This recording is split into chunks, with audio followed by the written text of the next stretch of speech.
রাষ্ট্রের ভিতরে 7টা যুবক ছিল, তারা নিজে নিজে ঈমান আনছে। সুবহানাল্লাহ। তার কাছে কোনো নবী যায় নাই, কোনো পীর ফকির যায় নাই, নিজে নিজে আল্লাহর প্রতি ঈমান আনছে। কিভাবে? তারার ভিতরে আল্লাহ এমন এক অবস্থা তৈরি করে দিল, তারা মূর্তি দীক্ষা কয় এটার হাত লড়ে না, ভাও লড়ে না, এটা নিজের কোনো ক্ষমতা নাই, এটা আমরা কেমনে বাঁচাইব।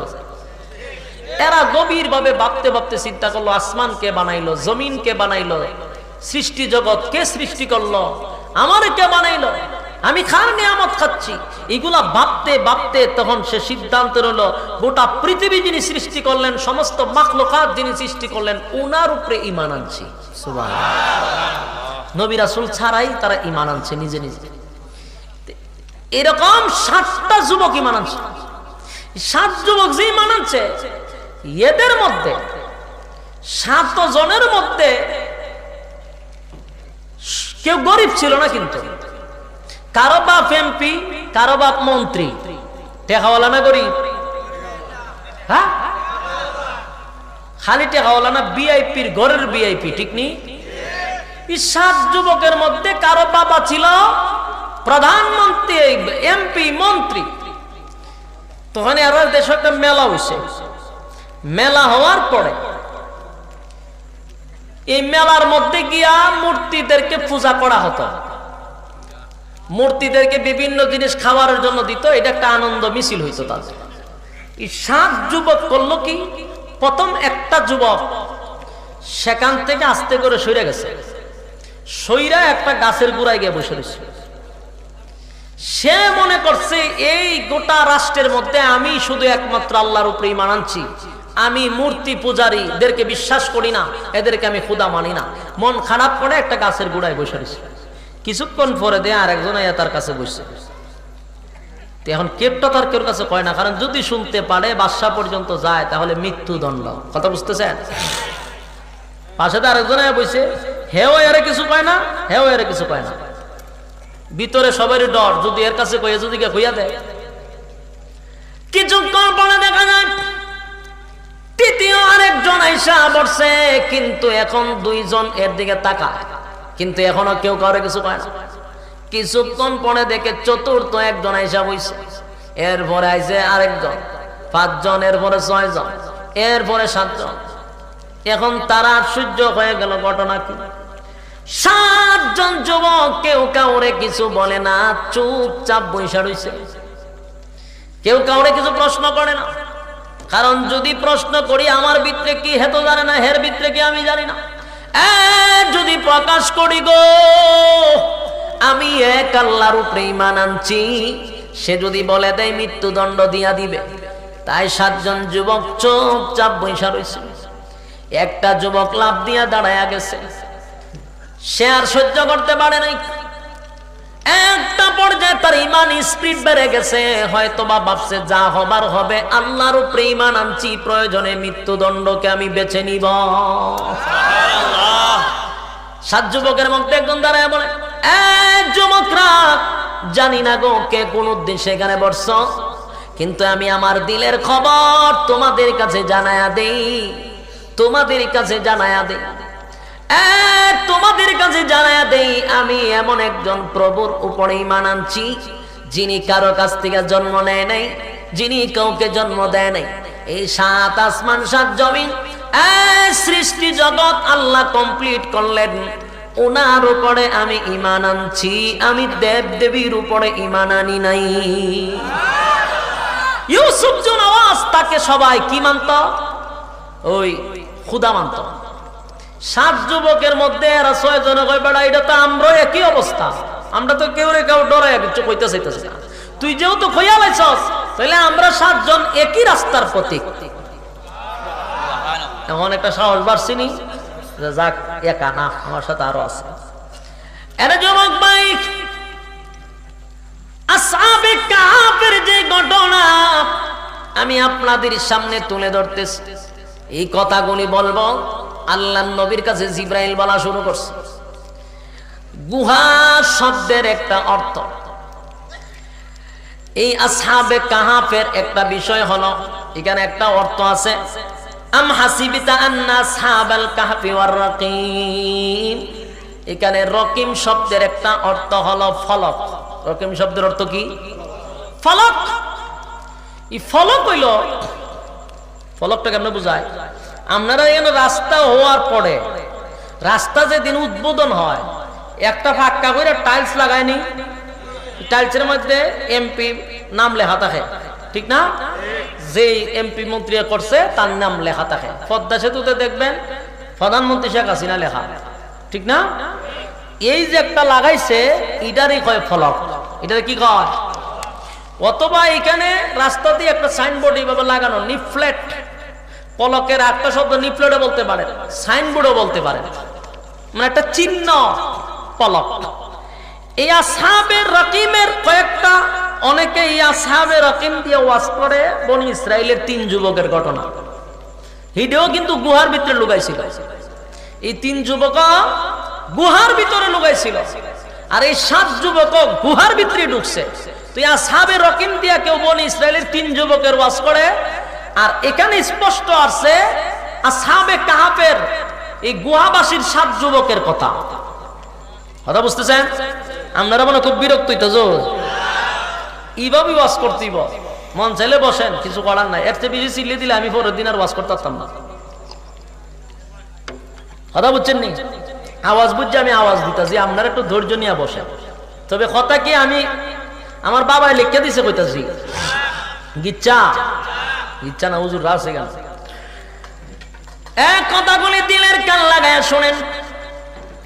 7 জন যুবক তারা যখন একত্রিত হয়ে গেল, তাহলে বোঝা গেল 7 জন এক আল্লাহর গোলাম। এই 7 জন ব্যতীত গোটা দেশের মধ্যে আল্লাহ বললে বলা কেউ নাই, সবাই ওই বাদশারে খোদা মানে।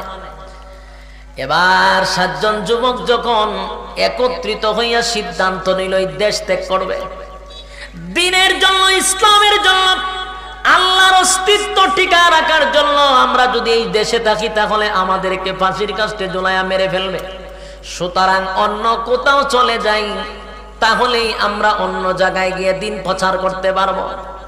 7 জন যুবক যখন রওনা দিল, এর মধ্যে একটা কুকুর তাদের পিছনে লাগছে। কুকুর যদি আমাদের পিছনে হাঁটে আমরা কি করি? পাথর লইয়া ঢিল মারি না? হেরাও ইতা করছে, পাথর দিয়া ঢিল মারে, লাড়ি লইয়া যায়, কিন্তু কুত্তায় লড়ে না। কুকুর কতক্ষণ পরে পরে আর পিছন কোনো ভাবেই ছাড়ে না। এরা কয়, হারে আমরা তো লুগাইয়া ভালাইতাম চেষ্টা, এই কুকুর তো আমাদেরকে মানুষের সামনে প্রকাশ করে দিবে। এই ভয়ে তারা ঢিল মারতেছে, লাড়ি মারতেছে, কিন্তু কুকুর আর লড়ে না। কুকুর 2 পা উপরে দিয়া কি যেন বলতেছে, কিন্তু এরা তো ভাষাও বোঝে না। এক পর্যায়ে আল্লাহ কুকুরের বাসা খুলে দিছে। এবার কুকুর যখন মানুষের ভাষায় কথা বলতে লাগলো, 7টা যুবক থমকে গেল। বলুন তো দেখি, কুকুরের মুখে যদি মানুষের ভাষা শুনেন আপনারা ভয় পাইবেন নি? এবার 7 জন যুবক দাঁড়ায় গেল, কি ব্যাপার, আশ্চর্য ঘটনা, কুকুর কেমনে আমাদের মতো কথা বলে? এবার কুকুর বক্তব্য দেয়, যুবক, গোটা দেশের মধ্যে আমার চক্ষু দিয়ে আমি যা দেখি সবগুলা আমাদের মতোই কুকুর, জানোয়ার। কুকুর বিড়ালের মতো সবাইরে দেখতেছি। এই দেশের মধ্যে আমি মানুষ বলতে 7 জন ব্যতীত আর কেউরে দেখি না। যেই দেশে মানুষ নাই এই দেশে আমিও থাকবো না। এটা হলো কুকুরের বক্তব্য। এই দেশের মধ্যে 7 জন তোমরা যুবক ছাড়া আমি আর কোনো মানুষ দেখি না। আমার চোখে সব কুত্তা বিলাই, আর তোমাদেরকে আমার মানুষ মনে হয়, তাই তোমাদের পিছু আমি ছাড়বো না। যেদিকে যাও আমি কুকুর সেই দিকে নিয়ে যাও। এরা যখন কুকুরের ভাষা শুনছে, এরার আর ভিতরে পানি নাই, সব বনাস কুত্তায় কথা কয়। শেষ পর্যন্ত কইরে কুত্তারও লস হাতে।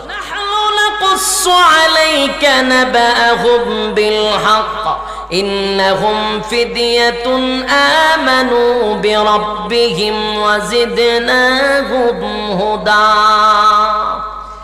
আল্লাহর নবী বলেন, জিবরাইল আলাইহিস সালাতু ওয়াস সালাম বলেন, নবী গো, ওই 7 জন গুহাবাসীর কথা আপনাকে এরা প্রশ্ন করছে, 3 প্রশ্নের 1 প্রশ্ন।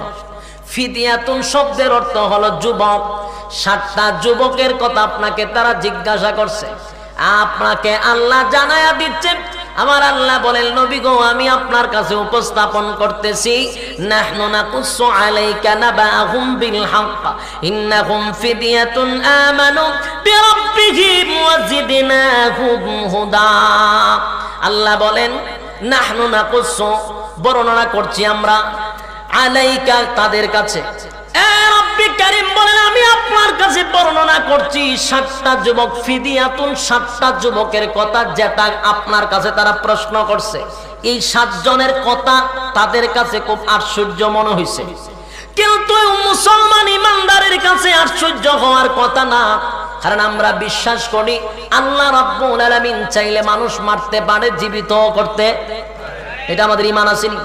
কিন্তু বেঈমানের কাছে সবচেয়ে বেশি আশ্চর্য লাগছে। আল্লাহ বলেন, নবী গো, তাদের কাছে বেশি আশ্চর্য লাগছে, নাহনু নাকুসু আলাইকা নাবাহুম বিল হক ইন্নাহুম ফিদিয়াতুন আমানু বিরাব্বিহিম ওয়া জিদনাহুম হুদা। নবী গো, 7টা যুবক নিজে নিজে ঈমান আনছিল, সেই 7 যুবকের ইতিহাস আপনার নবীর কাছে তারা জানতে চায়। গো নবী, তারা কিভাবে 7 যুবক ঈমান আনছিল, কিভাবে পুনরায় জীবিত হয়েছিল, এই বিষয়টা স্পষ্ট জানতে চায়। জিবরাইল নবীর কাছে গুছায়া বলতেছে, ওই 7টা যুবক দেশ ত্যাগ করে যখন কিছুদিন একটা জায়গায় অবস্থান করছে, গোটা দেশের মধ্যে খবর হয়ে গেছে 7 জন যুবককে দেশের মধ্যে পাওয়া যায় না। 7টা যুবক কোথায় গেল রে? মেলার মধ্যে 7 যুবক আসলো না কেন? আজকে এই মেলার মধ্যে প্রভুকে সম্মান করা হবে, সবাই তো সম্মান করলো, প্রণাম করলো, সেজদা দিল, কিন্তু 7টা যুবক কোথায় গেল? বাদশার অর্ডার হলো 7 যুবক যেখানেই গেছে, যে জায়গায় গেছে, আমার বাহিনীদেরকে অর্ডার দিলাম 7টা যুবককে আমার কাছে নিয়ে আস। কথা বুঝতেছেন? 7 যুবককে আমার কাছে নিয়ে আস। অর্ডার হয়ে গেছে চতুর্দিকে, বাহিনী, সেনাবাহিনী, র্যাব সব নামছে মাঠে তল্লাশি করার জন্য। হেরা দেখলো যে চতুর্দিক দিয়া তো বাহিনী শুরু গেছে, এখন করবো কি? এই 7 যুবক বাঁচার জন্য একটা গুহার ভিতরে ঢুকছে। কথা বুঝতেছে? এই গুহার ভিতরে ঢুকার পরে সাথে কে আছে? কুকুর আছে। কুকুরটারে আল্লাহ গুহার ভিতরে ঢুকাইছে না, কুকুরটা দাঁড়ায় রয়েছে গুহার মুখের মধ্যে। 7 যুবক গিয়া এটার ভিতরে ঢুকছে। কথা বুঝতেছেন? এবার 7টা যুবক যখন এটার ভিতরে ঢুকে গেল, এরপর আল্লাহ বলেন, অরাবাতনা আলা কুলুবিহিম ইয কামু ফাকালু রাব্বুনা রাব্বুস সামাওয়াতি ওয়াল আরদি লান নাদ'উ মিন দুনিহি ইলাহা لن ندعو من دونه إلها لقد قلنا إذا شططا। 7টা যুবক যখন তারা আশ্রয় নিল, আমি আল্লাহ তাদেরকে হেফাজত করেছিলাম ঈমান সহ। কে হেফাজত করছে? আল্লাহ ঈমান সহ তাদেরকে হেফাজত করেছিল।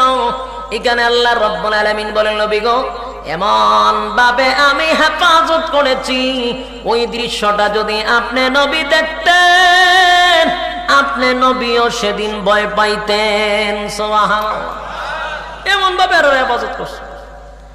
এরা যখন আর আয় না, প্রচুর অনেক দিন তারা তালাশ করতে করতে করতে যখন পায় না, শেষ পর্যন্ত বাদশার পক্ষ থেকে অর্ডার এলো, কিরে কই গেছে? বলে, এই গুহার ভিতরে তো ঢুকছে, আমরা তো আর তুই ভাই না।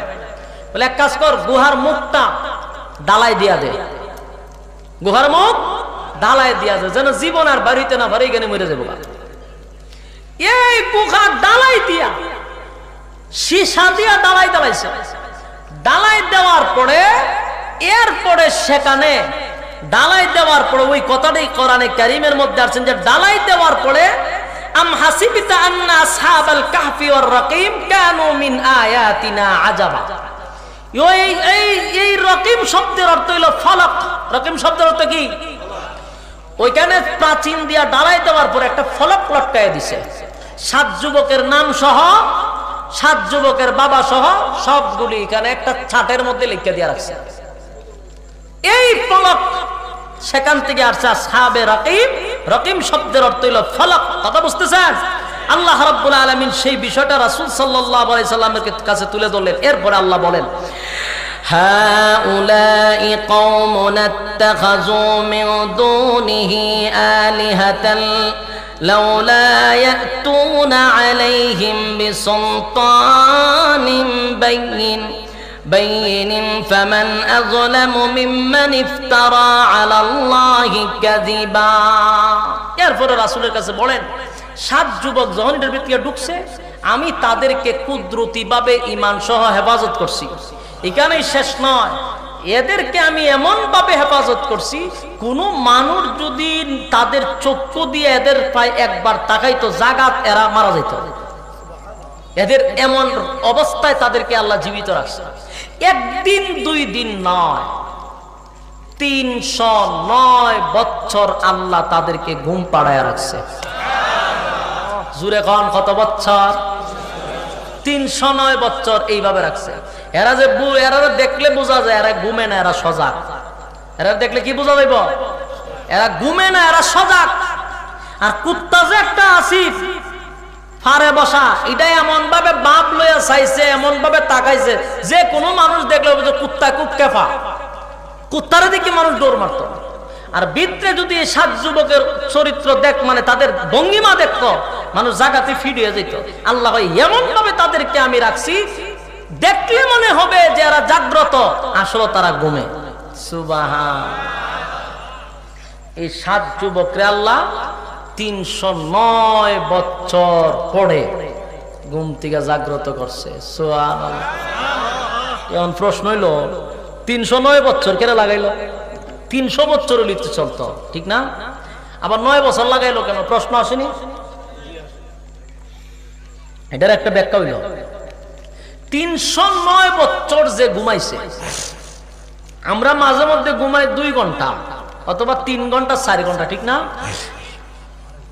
4 ঘন্টা পরে 5 ঘন্টা পরে ঘুম থেকে উঠলে পরে আমরা দেখবেন আধা ঘন্টা খালি আমরা টইলাই কথা কন্যা দিই। আমরা তো ছোটবেলা মাদ্রাসা পড়তাম, তখন ফজরের সময় তো ডাক্কা তুলে দিত না, তখন উঠার পরে সিট বললে অর্ধেক বললে আবার এটার উপরে ঘুমাইতাম। আবার আমি সবাই তা আবার ফুরাটা বলতাম, বললে আবার খতম ফিরে থাকতাম। আবার যখন দমক দিত তখন সিট তুইতাম, সিট তুই আবারই কেন ফিরে থাকতাম। মানে যে ঘুমাইছি শরীর ঠিক হইতেছে না, ঠিক নেই? দিলে 4-5 ঘন্টা ঘুমাই আমরা আধা ঘন্টা জায়গা টইলা নিতই। 300 বছর যারা ঘুমাইছে, এরার ঘুম ছুটার পরে এই উঙ্গানির তার 9 বছর গেছে। সুবহানাল্লাহ। বাড়ি দিয়ে বলে কেমন হয়? 300 বছর ঘুমানির পরে 9 বছর কাজে গেছে এরা ডলানি তার উঙ্গানি তার জিমানি। কথা বুঝতেছেন?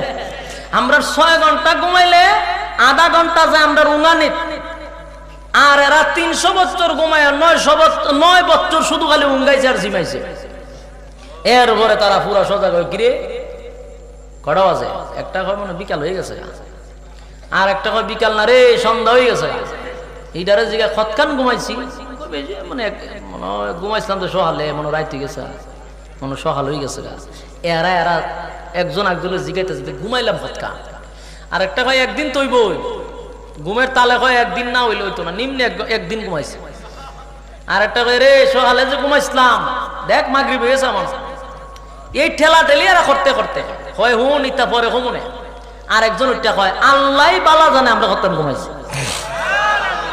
কারণ এরার নখ, এরার চুল, এরার অবস্থা দেখে এরা বুঝতে পারছে যে আমরা 1-2 দিন ঘুমাইছি না। একজনের টাকা আল্লাহ ভালো জানে কদিন ঘুমাইছে। এখন একজনের টাকা কইরে ইগুলা পরে কমনে ফেডে প্রচন্ড কিদা। আমরা রাত্রে ঘুমাইছো, আলে উঠলে ফেডে কিদা লাগেনি? আর এরা ঘুমাইছে কত বছর? 300 বছর ঘুমানোর পরে এখন ফেডে কিদা লাগছে নি? এমন কিদা লাগছে এইগুলা পরে কমু, আগে খাবার লইয়া। তো এরা তো সবাই এমপির ছেলে আসিল, সবার পকেটে কিছু না কিছু টেকা ছিল। এরাই সবাই টেকা মিল্লা লইয়া একজনে বলছে তুই যা, আমরা এখানে লুগায় থাকি, আস্তে আস্তে বাইর হয়। এমন ভাবে বাহির হবি বাদশা যাতে না জানে, বাদশার কোনো বাহিনী যেন আমাদেরকে না দেখে, কারণ প্রচন্ড কিদা। সিভিল বেসে যাইবি, দোকান থেকে কয়েকটা পরোটা লই আবার আইসা পড়বি। এখন এরা বাইরে, একজন বাইরিয়া দেখে আগের দেশ আর দেশ নাই। আচ্ছা বলুন, 10 বছর যে বেচারা বিদেশ থাকে, 10 বছর টানা বিদেশ থেকে আসার পরে কি আগের রাস্তাঘাট পায়? কিছু না কিছু পরিবর্তন আসেনি? কথা কই না? 300 বছর পরে দেশের পরিবর্তন হইব নি? কথা হয় না। এখন এই গুয়াতে বাইরিয়া দেখে বিল্ডিং কেন আসিল, বিল্ডিং কই, রাজার রাজপ্রসাদ কো, দোকান ভাড়া সিরিতা কো, রাস্তাঘাট দিয়ে আগের মতো নাই। ঘটনা কি তারে কই আইলা না গুহার অন্য কোনো রাস্তাতে বাইরে গেলাম না, টেনশন আছে। যাই হোক, ফেডে কিদা ইতা বাবার সমানে ভাবছে গুহার অন্য কোনো সাইডে বেরিয়ে গেলাম না কিদা। এক দোকানও গেছে, যাওয়ার পরে বলতেছে ভাই পরোটা কত কইরা? পরোটা তো 1 টাকা কইরা। ধরুন হারা জীবন নিতেছে আমরা 50 পয়সা, তুমি আবার 1 টাকা মারাও। এবার ওখানে কি পাগল নি? কামনে পাগল নি? 1 টাকা করে তো আজকে অনেক বছর দিলাম। আমি গতকালকে নিলাম 50 পয়সা করে। এই লোকে কয় আপনার মাথার পুরা সমস্যা। বাচ্চারা ভাই মাথার সমস্যা, আমরা 10 টাকা ইয়ে দেন, পরোটা দেন। লোক হইলো 8 জন, কুত্তা 1 জন, 9 জন। যা 9টা পরোটা দেয়।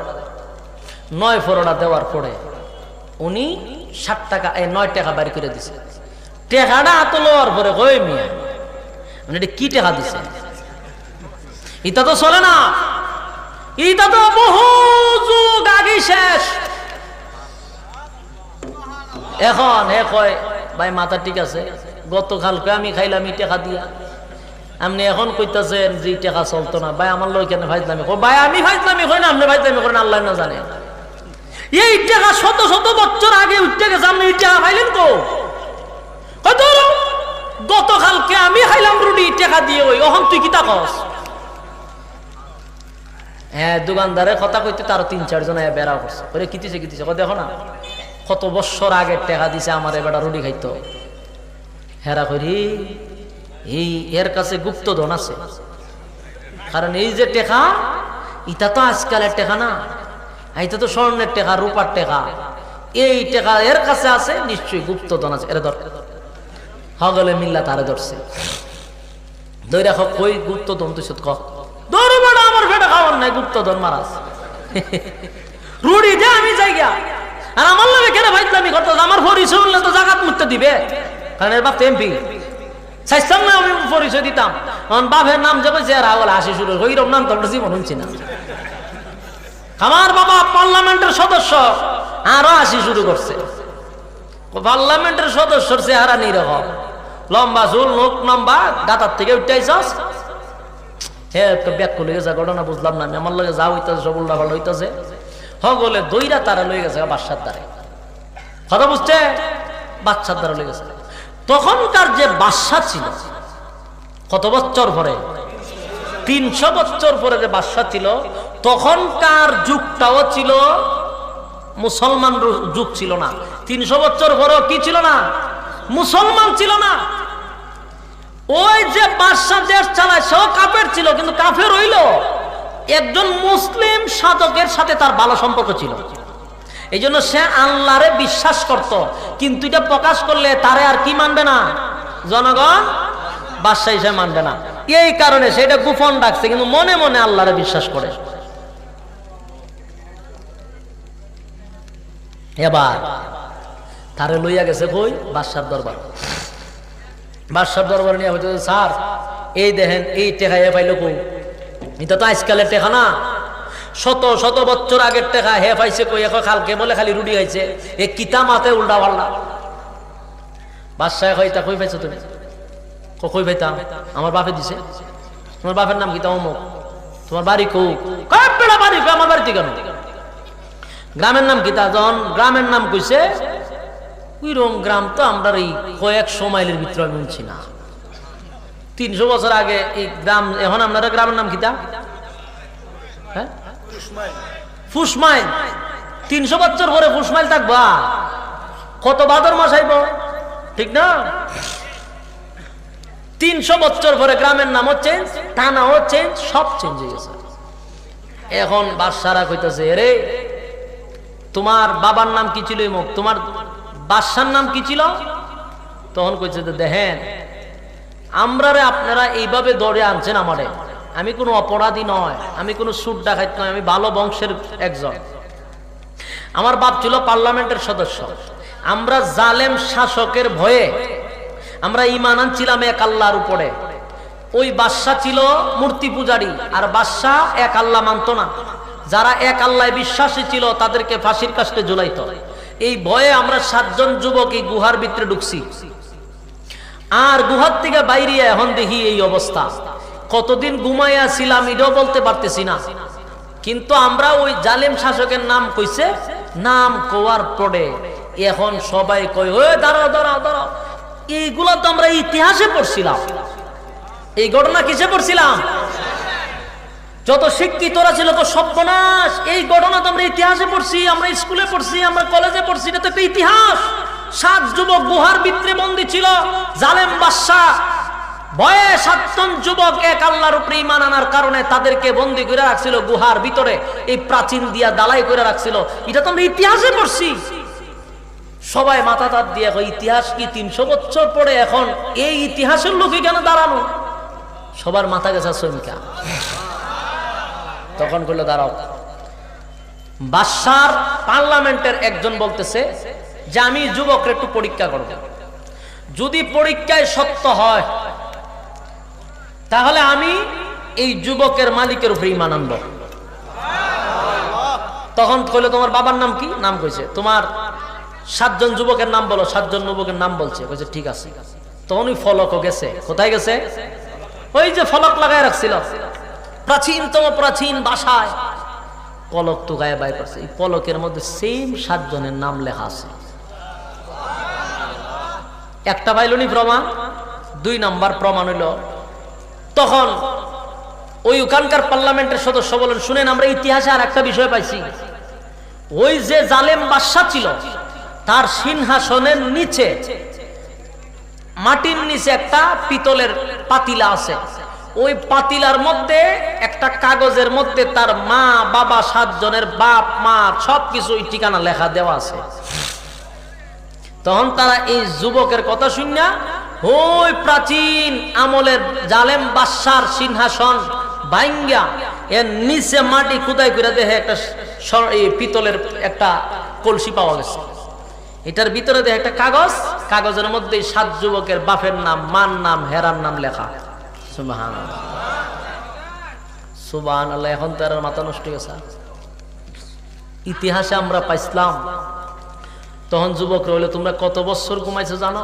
না 309 বছর তোমরা ঘুমাইছো। ইতিহাস সাক্ষী দেয় তোমরা 309 বছর পরে জাগ্রত হইছো। আর এই টাকাও সাক্ষী দেয় এটা 309 বছর আগের টাকা। সুবহানাল্লাহ। এবার বাদশা বলেন আমি ওয়াদা দিলাম, ইতিহাস সাক্ষী দিল এতদিন ভিতরে ভিতরে রাখছিলাম, এক আল্লাহর উপরে ঈমান আনতে পারি নাই, এক আল্লাহর উপরে ঈমান আনতে পারি নাই। আজকে যেহেতু ইতিহাস সাক্ষী হয়ে গেল, তাহলে আমি আজকে তোমাদের সামনে কালেমা পড়ে ঈমান আনলাম।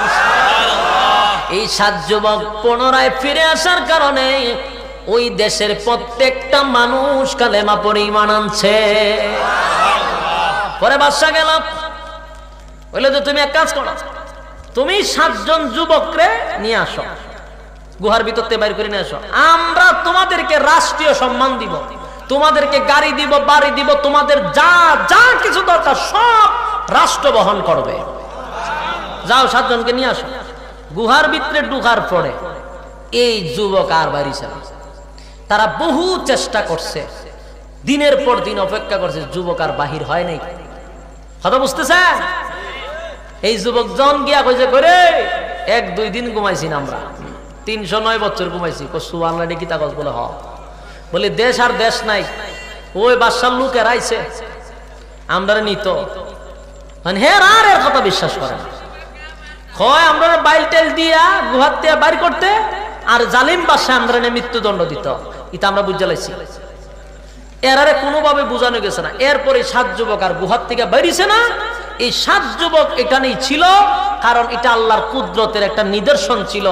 এরা কোনোদিন আর জীবিত আসে নাই, এটা শুধু জাস্ট ওই দেশের মানুষগুলাকে এই যুবকের কারণে 300 বছর পর একটা দেশ কালেমা পড়ে মুসলমান হয়ে গেছে।